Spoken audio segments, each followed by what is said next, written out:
Estamos en una de las bibliotecas de la Jefatura de Gobierno de la Ciudad de México con Claudia Sheinbaum.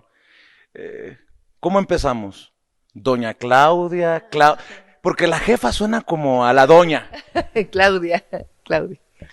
Claudia, gracias por recibirnos. Sé que es apretada la agenda, pero importante que tenga este diálogo con la audiencia de Sin Censura. Gracias. Al contrario, muchas gracias. ¿Cómo le va? Bienvenidos. Bien, estamos aquí trabajando. Este es el salón si al rato lo puedes tomar para que lo vean. Es el salón donde tenemos el gabinete de seguridad todos los días a las 7 de la mañana. El presidente lo tiene a las 6, nosotros a las 7.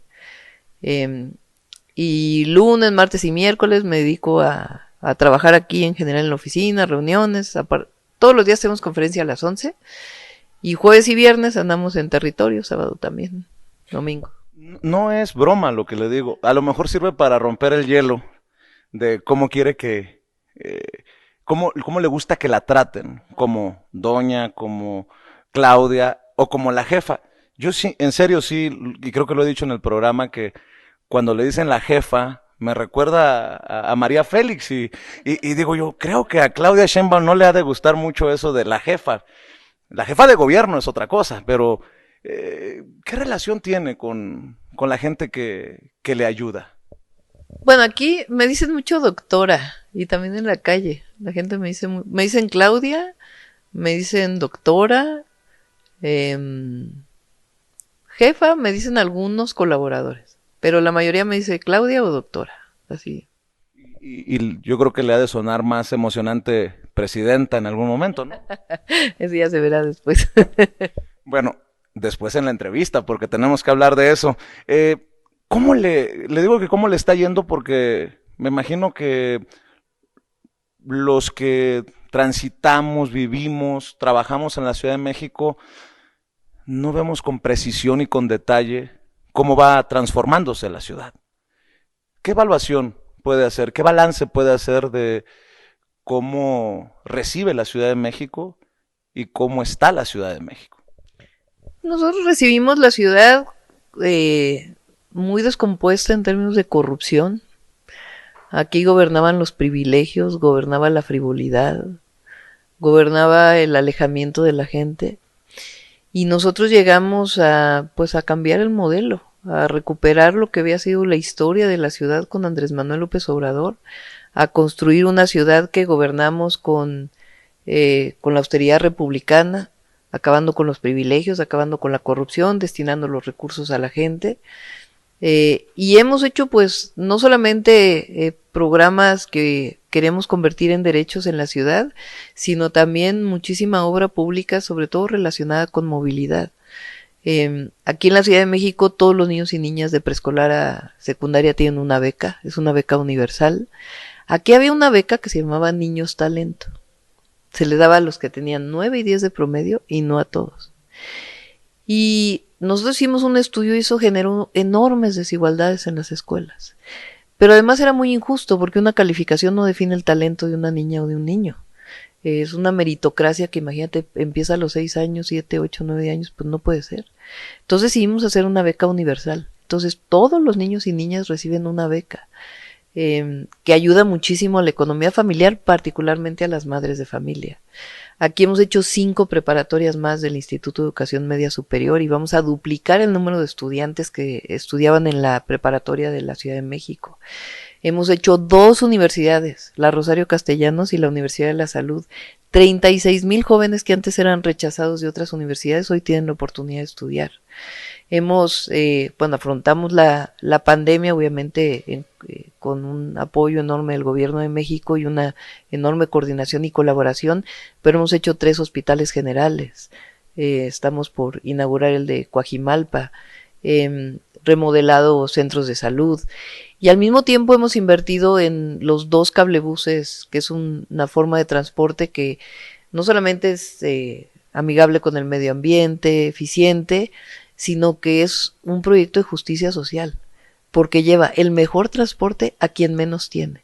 Son los cablebuses más largos, los teleféricos más largos de todo el mundo, uno de ellos mide casi 12 kilómetros y van de la punta del cerro de Cuautepec al metro. o de la punta del cerro de Santa Catarina en Iztapalapa al metro. Y estamos por hacer el tercer cablebús. Hemos comprado trolebuses, estamos cambiando la forma de movilidad en transporte público con una tarjeta de movilidad integrada con la que puedes entrar a todo el transporte. Hemos hecho 16 parques públicos y todo esto tiene que ver con una apuesta a lo público, que es la esencia de nuestro proyecto. El neoliberalismo lo que hizo fue privatizar derechos, lo que hizo fue privatizar recursos naturales, en esta idea de que solo lo que vale es lo que puede tener un valor económico.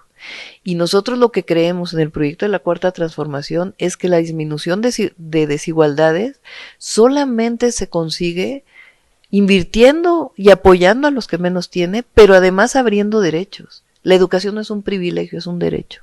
La salud no es un privilegio, es un derecho. El transporte público debe ser el mejor de todos. El espacio público debe ser el mejor de todos y no debe costar para entrar.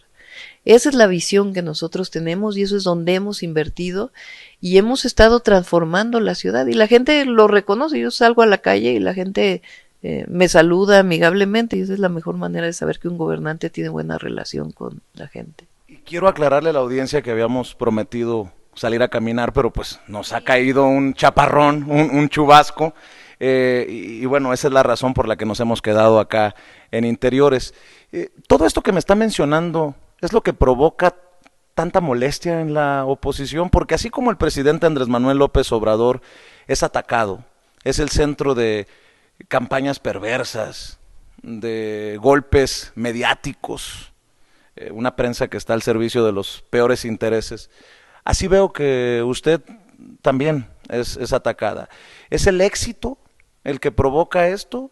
¿O qué genera ese odio, ese veneno contra Claudia Sheinbaum? Pues es que somos la representación de la transformación junto con el presidente de la República. O sea, lo que hay un grupo, porque es un grupo, que domina y que titiritea a los dirigentes de los partidos políticos.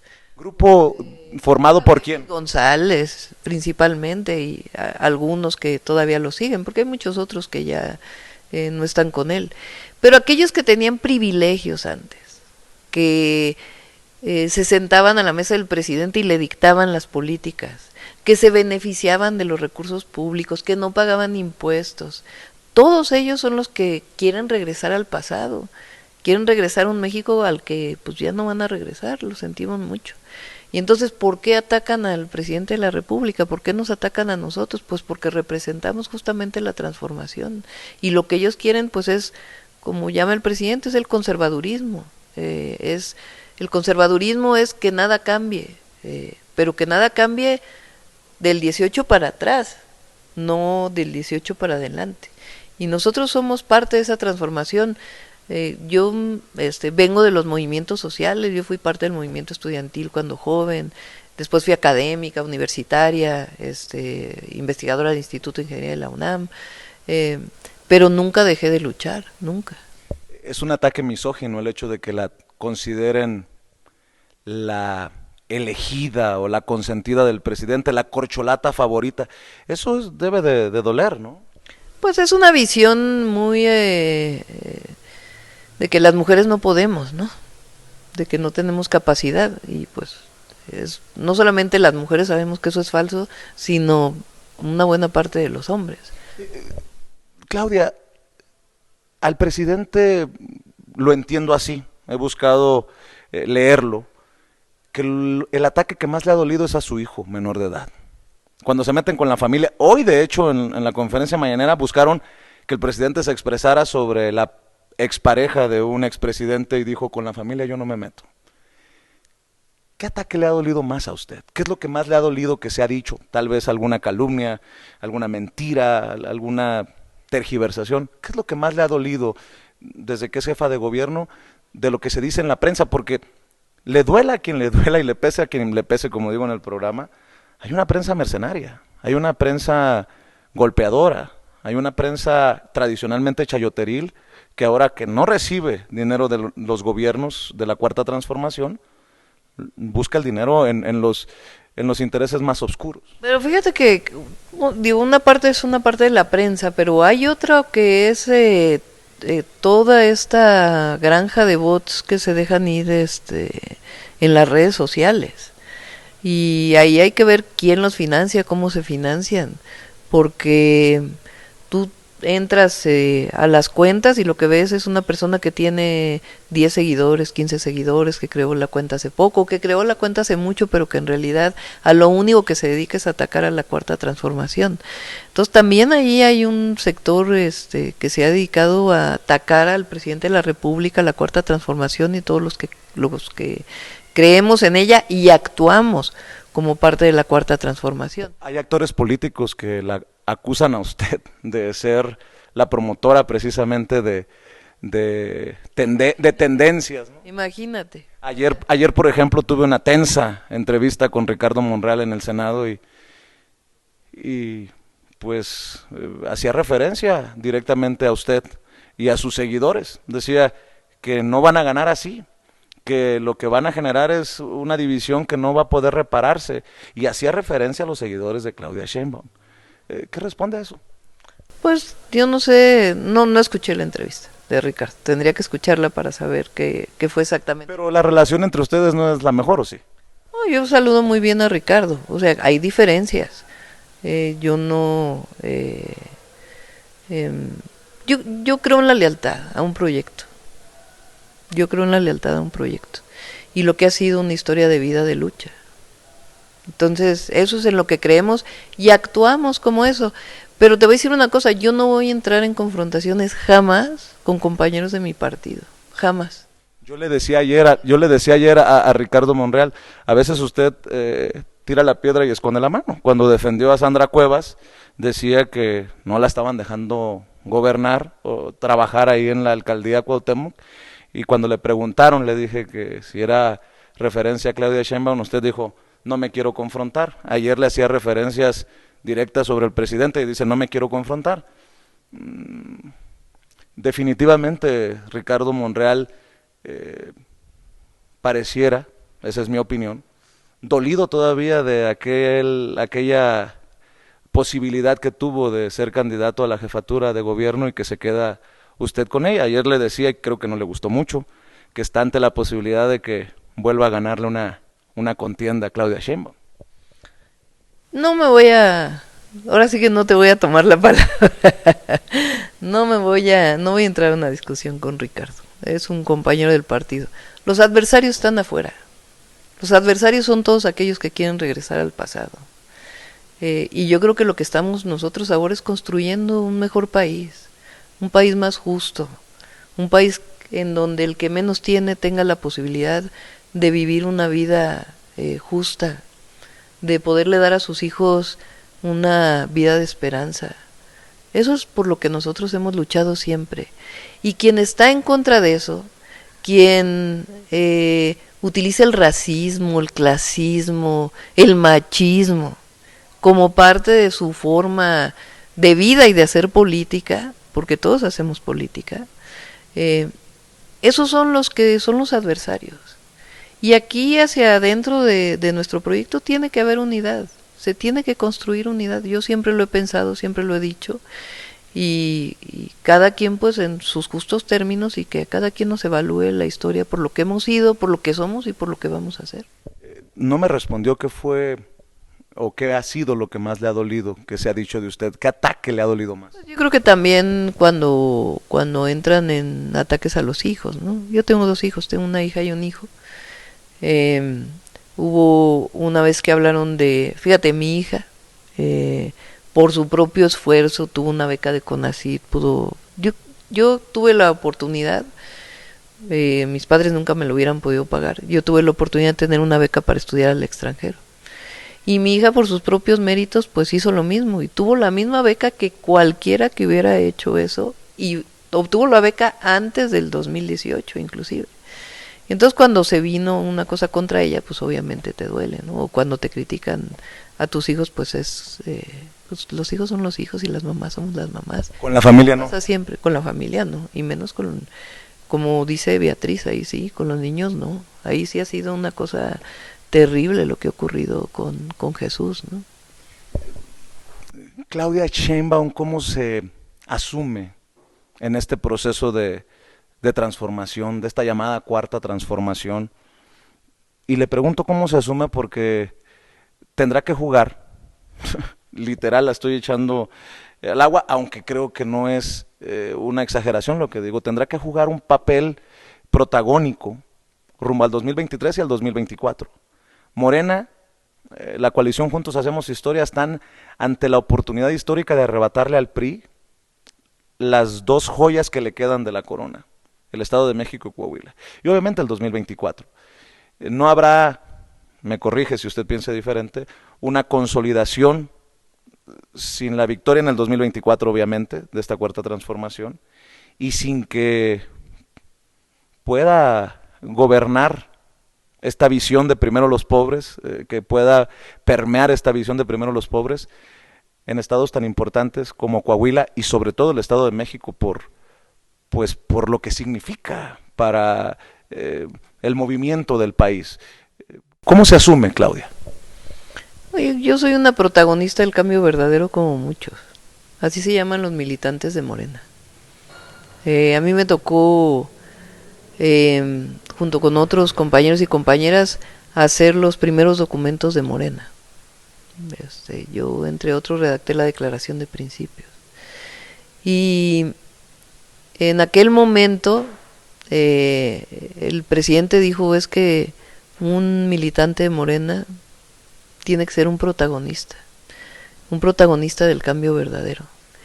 Y yo creo que si todos los que somos parte de esta cuarta transformación y todos aquellos que se identifican, que son millones y millones y millones de mexicanos y de mexicanas, asumimos que lo que somos todos en cada lugar donde nos corresponde, protagonistas de este cambio verdadero, de que siga la transformación en nuestro país, una transformación para un México más justo. Yo creo que así nos asumimos todos y a cada quien le toca jugar un lugar diferente.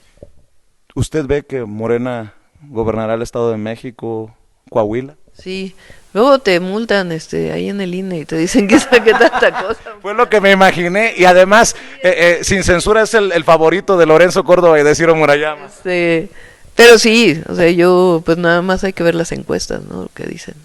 Las encuestas, por cierto, dicen que Claudia Sheinbaum está al tope de las preferencias rumbo al 2024. Pues ahora estamos gobernando la ciudad y ya cuando se den las condiciones vamos a estar ahí. Yo lo que creo es que tiene que haber mucha unidad en nuestro movimiento y que tenemos que construir entre todos la continuidad con sus características de la transformación. Pero creo que lo más importante es que el pueblo de México optó por un cambio y que está contento la gran mayoría con ese cambio. Y eso es lo que nos mueve a nosotros. Porque si uno pensara en un asunto personal, pues hace rato que hubiéramos traicionado, ¿no? Y no, nosotros nos quedamos en las buenas, en las malas, en las difíciles, en cualquiera de las circunstancias. En el 2004 estuvimos en el desafuero, en el 2006, que fue muy difícil aquel plantón de reforma y levantar el movimiento, y después en el movimiento de las Adelitas contra la privatización del petróleo, y en el 2012, que también tuvo sus complicaciones levantar el movimiento, construir Morena. Ahí estuvimos, y hoy, imagínate, son la presidencia de la República, o sea, el gobierno federal, 22 entidades de la República, la mayoría en el Congreso, la mayoría en el Senado. En 2015 se creó Morena, pero claro, es un hombre que se ganó el corazón del pueblo de México, y con ellos pues un gran proyecto en donde todos hemos entregado una parte de nuestro corazón y de nuestro esfuerzo. Entonces, jamás vamos a traicionar al pueblo de México. Pero sí suena emocionante, ¿no? Pasar a la historia como la primera presidenta de este país. Pues, te digo que me ando cuidando del INE porque creo que mañana van a poner otra multa y pasado otra y ayer ya me pusieron otra, pero evidentemente que yo sí creo que es tiempo de las mujeres. Sí, creo que es tiempo de las mujeres. Y creo que... ¿Es el tiempo de Claudia Sheinbaum? No, es el tiempo de las mujeres. O sea, porque yo represento más allá de Claudia Sheinbaum. Porque, digo, hay de aspirantes a aspirantes, ¿no? El presidente tenía una frase hace tiempo, que yo creo que hace mucho que no se lo he oído decir. Ya no nos pertenecemos. O sea, ya no es una decisión personal. Eres parte de un movimiento social y muchas decisiones que tomas ya no depende de la decisión personal, sino de en qué momento te puso la historia y qué es lo que representas en ese momento. Y yo pienso que la historia nos colocó en un momento en donde representamos a millones y millones de mexicanos y mexicanas, y no solamente mi persona, sino este movimiento del cual pues hemos sido parte y ahí estamos. Encabeza un movimiento. El que estaba antes de usted encabezaba un gobierno corrupto. No exagero, ¿cierto? No, no exageras. Yo pensé que la entrevista la íbamos a hacer en la oficina con vidrios blindados, ¿sí? Ya, si quieres. Sí, cuando llegamos tenía las puertas blindadas. Yo se lo pregunto y a veces suena hasta broma, ¿no? Hasta de chiste. Porque ese señalado está en el Senado de la República como si nada. Y el presidente habla de acabar con la impunidad, de acabar con la corrupción. Y a veces nos desesperamos desde diferentes trincheras, unos desde la periodística, otros desde la política, otros de la social. Híjole, a veces es una píldora difícil de echarse, verlo en tribuna y ver que pareciera que se unta vaselina para que se le resbale todo, Claudia. Bueno, ahí es donde la fiscalía ha encontrado, porque hay que tener muy claro eso, ¿no? Uno necesita pruebas y la fiscalía es la fiscalía y el poder judicial es el poder judicial y uno tiene que gobernar. O sea, ahí en donde había pruebas, pues hay pruebas, hay personas detenidas, hay órdenes de aprehensión. En otros casos, si aparecen pruebas, pues aparecerán pruebas, dependerá de la fiscalía pero uno como gobernante, aunque tiene que estar uno mencionando permanentemente la diferencia para que también la gente se acuerde. O sea, ¿por qué el presidente está diciendo, a ver, se acabó el periodo neoliberal, se acabó la corrupción como forma de gobierno, se acabó que los intereses de México estuvieran al servicio de unos cuantos y hoy tenemos un gobierno del pueblo y para el pueblo? Todo eso que repite todos los días el presidente y que pone nombres en cada lugar y pone cifras y muestra, todo eso es fundamental porque si no también se nos olvida. Y aquí antes de 2018 o de diciembre del 2018, pues hubo un gobierno que traicionó al pueblo de la Ciudad de México. Y hoy lo que hemos hecho pues es recuperar la confianza del pueblo de la Ciudad de México y trabajar para la gente. Pienso en Claudia Sheinbaum y se me vienen a la mente figuras, mujeres que han marcado la pauta en otras partes del mundo. Por ejemplo, Angela Merkel, solo por mencionarla como ejemplo. Y yo decía, a veces somos en la prensa muy injustos, porque queremos ver a la mujer de hierro, a la mujer dura, y a veces no vemos más allá, no vemos al ser humano. Yo sé que uno de los momentos más difíciles de su gobierno ha sido la tragedia de la línea 12 del metro. ¿Me equivoco? Bueno, fue muy, muy difícil estar ahí en ese momento y después... Yo tengo una visión del mundo en circunstancias de esas que puede servir para cualquier momento y es, nunca te vas a equivocar si estás del lado de las víctimas y de la justicia, nunca. Y siempre hemos estado del lado de las víctimas, o sea, ahí hemos estado ayudando, no solamente en términos de la ley de víctimas, sino cercanos, de manera muy humana. ¿Se recuerda usted cuando le avisaron? ¿Qué fue lo que pensó? ¿Cómo trató de digerirlo? Se lo pregunto por esto. Salí disparada de mi casa, o sea, en el momento que me dijeron, se cayó una trave de la línea 12, estaba en su casa, y en ese momento salí corriendo para allá. Se lo pregunto porque... Hay que no lo hacen, ¿eh? ¿Cómo quién? No, ya.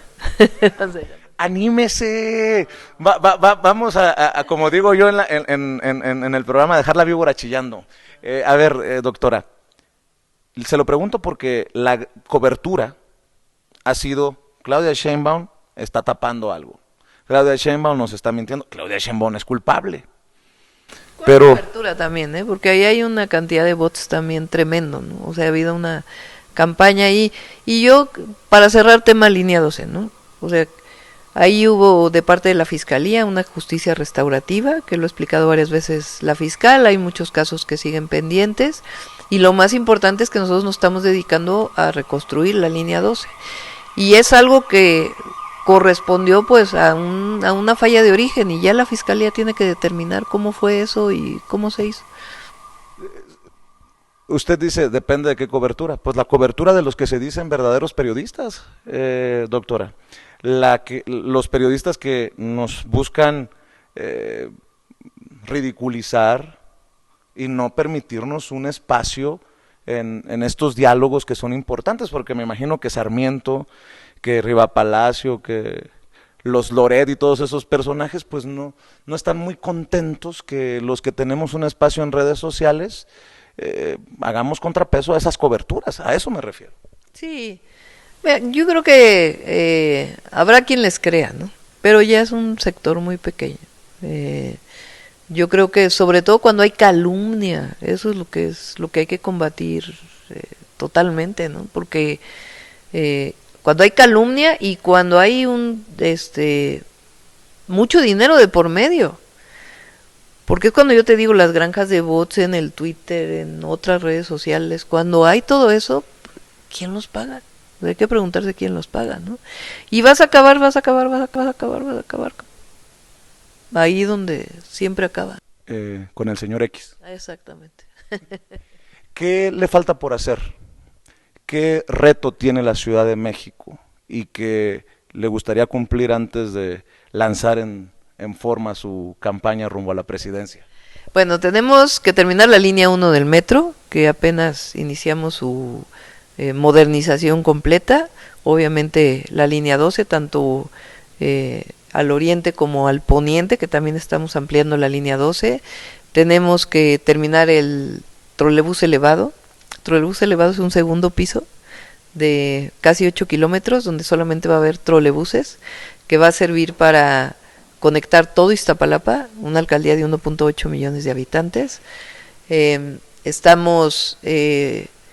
Tenemos que hacer toda la transferencia del sistema de salud a IMSS Bienestar, que es algo importantísimo. Estamos también construyendo la otra línea de cablebús, una planta de basura. Hicimos una planta de basura moderna, la más moderna de América Latina. Estamos por hacer la segunda. Estamos por hacer la central solar más importante que haya en cualquier ciudad en los techos de la central de abasto. Ya iniciamos, lo estamos haciendo con Comisión Federal de Electricidad, pero nos falta terminarlo. Y evidentemente pues estar atendiendo siempre las necesidades de la gente. Sé que tiene que correr, pero antes de que se vaya y cumplamos los 30 minutos de entrevista. Chascarrillo, chascarrillo. Jefa. No ven, pero está Paulina. Sí, sí, ya, nos tenemos que ir, tenemos que correr. Y digo jefa de gobierno, porque luego van a decir, uy, el palero, ya ve que hay una campaña en contra de su servidor. Le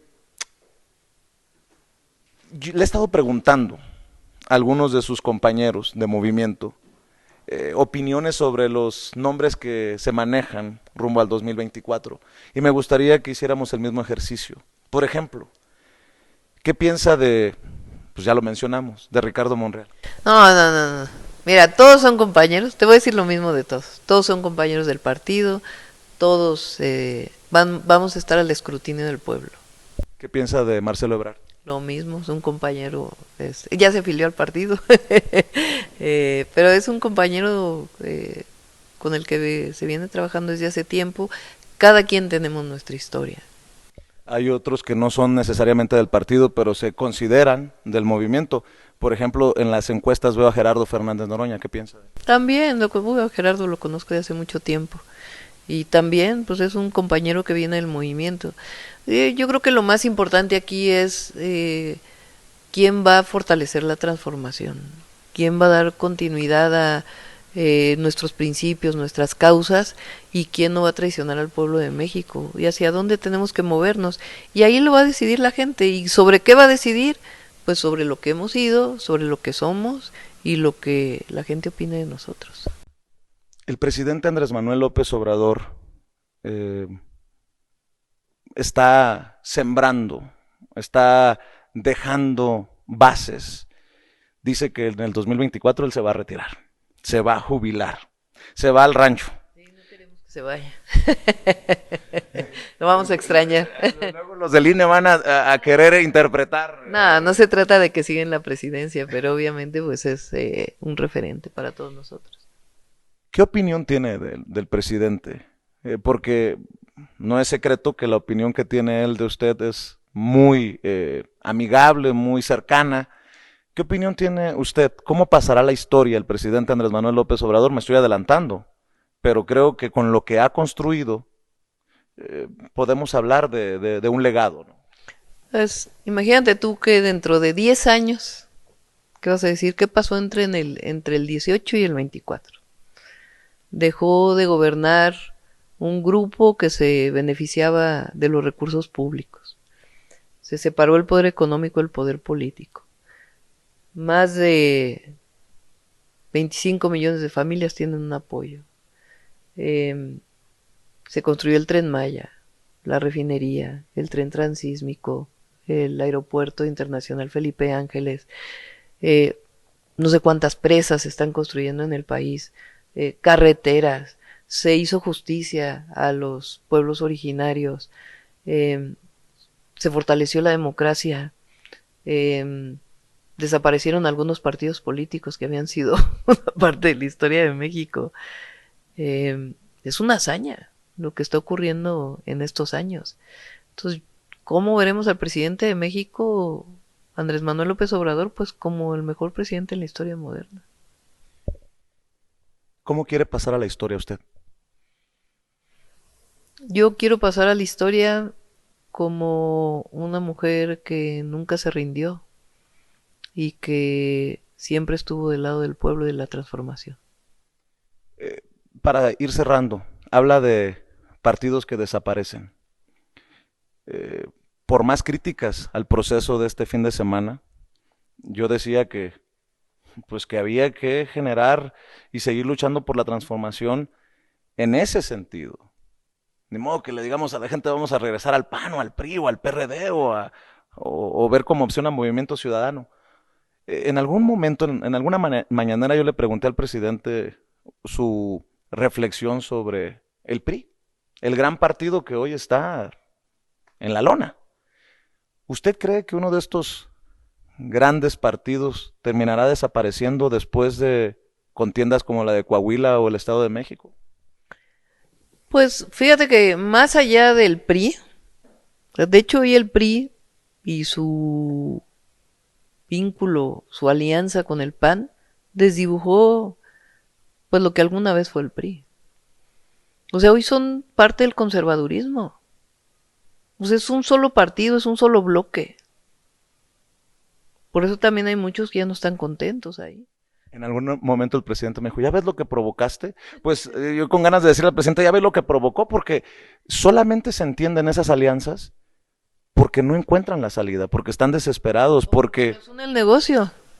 O sea, porque no los une la ideología, no los une una visión de México, no los une la construcción de un proyecto, no los une idiosincrasia, no los une el amor a México, los une el negocio y estar contra nosotros.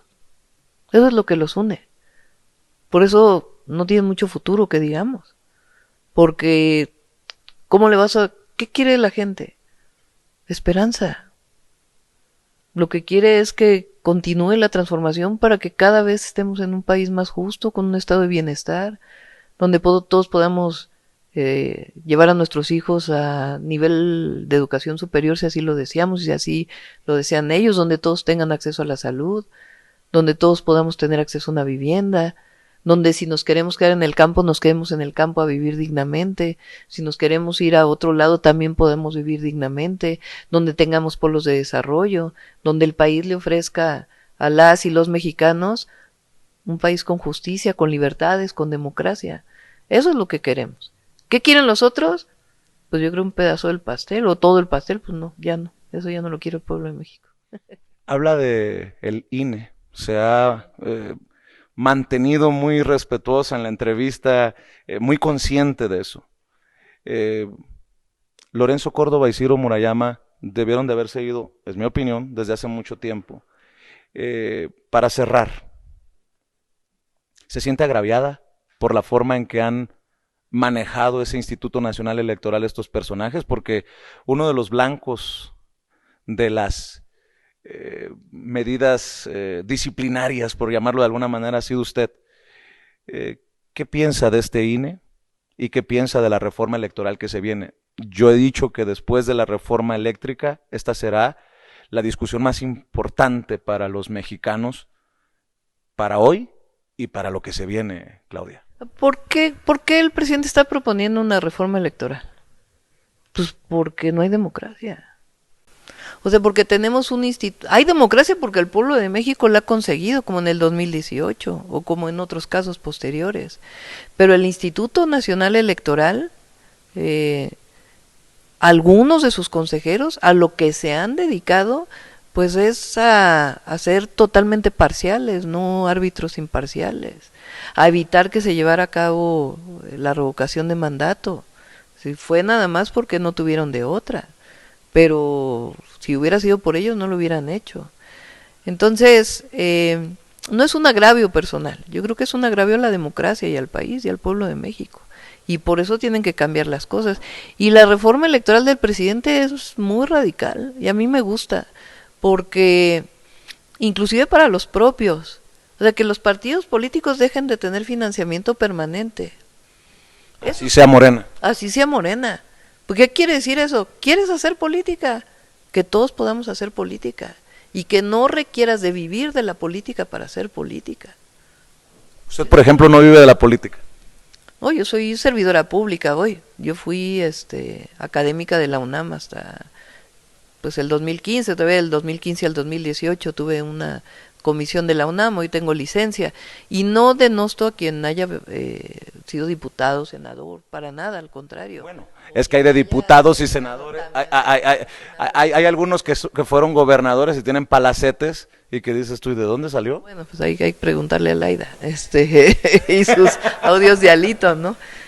Muy valiente, por cierto. No, o sea, yo lo que digo es que la política es un asunto de todos y de todas, no es un asunto de una clase política. Y en eso, y la otra, que los consejeros electorales los elija el pueblo. Eso a mí me parece que es muy importante para la democracia en el país. ¿Con qué cerraría? ¿Qué le dice a la gente que a lo mejor no comparte la idea de que Claudia Sheinbaum, no sé, esté haciendo un buen trabajo o que sea la posibilidad para que sea la primera presidenta de México? ¿Qué le dice a la gente? Un mensaje, incluso para esos que a lo mejor alebrestan las redes, a favor o en contra, porque andan desatados, usted misma lo ha admitido. ¿Con qué cierra, Claudia? Yo agradecido por esta oportunidad, que espero sea la primera de muchas, y que no necesariamente tengamos que ir a su conferencia de prensa, sino que sea un cara a cara, más que con su servidor, con Vicente Serrano, con las audiencias de los espacios que dirigimos. ¿Con qué cierra? Que estamos viviendo un momento histórico muy especial. Estamos en un momento único en la historia de México, que es un momento único por muchas razones, y que la democracia significa que podemos estar de acuerdo o que no podamos estar de acuerdo, pero eso no significa denostar. Y lo que sí tiene que desarraigarse de todos nosotros es la discriminación, es el clasismo, el racismo, el machismo, y que nos demos oportunidad de escucharnos. Yo le agradezco mucho y ojalá que por los capitalinos, que por el bien de la Cuarta Transformación, le vaya bien. Muchas gracias. Gracias. Claudia Sheinbaum, en su biblioteca. Ya tendremos que darnos una vueltecita para ver qué tiene aquí la jefa de gobierno. Lástima. A ver si la próxima hacemos la entrevista en la oficina con las puertas blindadas y los vidrios. ¿Ya no? Ya no.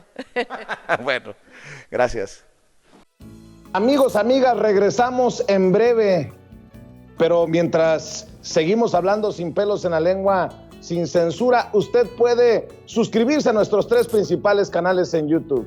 Sin Censura Media, en donde tenemos más de 1.600.000 suscriptores, Sin Censura TV, en donde tenemos más de 1 millón de suscriptores, y en Sin Censura Presenta, en donde queremos llegar muy pronto a los 100,000 suscriptores. Si usted ya está inscrito en Sin Censura Media, suscríbase en Sin Censura TV. Si ya está suscrito en Sin Censura TV y Sin Censura Media, suscríbase a Sin Censura Presenta.